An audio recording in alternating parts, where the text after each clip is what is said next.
মা, আমার শেষটা তো আরও ভালো হতে পারতো বলো। মা, আমি তো যেমন ডিউটিতে যাই সেরকমই ডিউটিতে গেছিলাম, কিন্তু আমি তো জানতাম না যে আজই হবে আমার শেষ দিন। আমি তো জুনিয়রদের সাথে একসাথে কত গল্প করতে করতে রাতের খাবার খেয়েছিলাম। জানো মা, অনলাইন থেকে অর্ডার করে আনিয়েছিলাম আমার প্রিয় খাবারটা, ওটাই আজ খেয়েছিলাম। তখনও যদি একটু বুঝতে পারতাম এটাই শেষ খাওয়া, এটাই শেষ গল্প। ডিউটির বাঁধনে আমি যখন ক্লান্ত হয়ে গেলাম মা, আমার চোখ দুটো ঘুমে বন্ধ হয়ে যাচ্ছিল, একটু শরীরের ক্লান্তি মেটাতে গেলাম, তখনও যদি বুঝতাম মা সারা জীবনের মতো বিশ্রামে চলে যাব।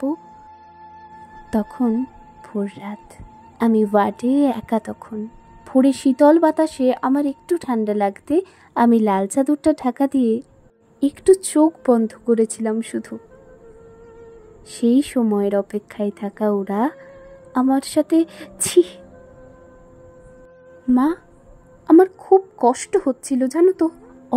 অনেকবার আমি বারণ করেছিলাম, চিৎকার করেছিলাম, বাঁচাও বাঁচাও, কে আছো আমাকে বাঁচাও।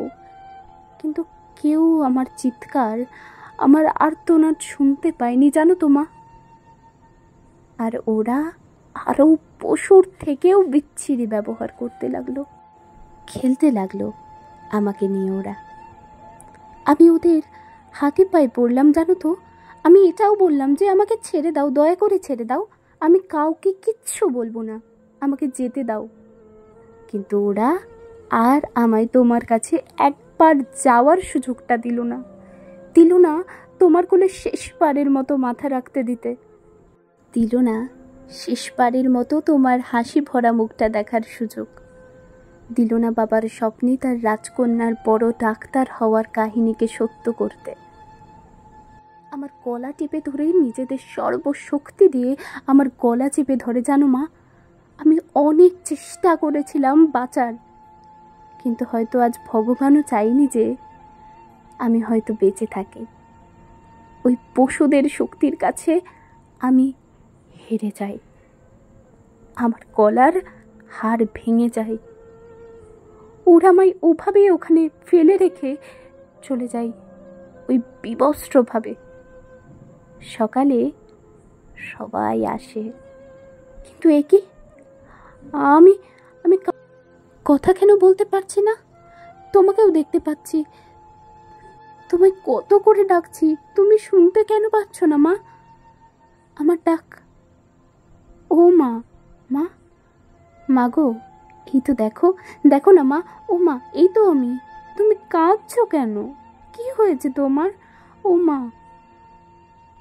দেখি মা সামনে একটা লাশের দিকে তাকিয়ে হাউমাউ করে কাঁদছে। লাশটার মুখ দেখতে পেয়ে আমি শিউরে উঠি।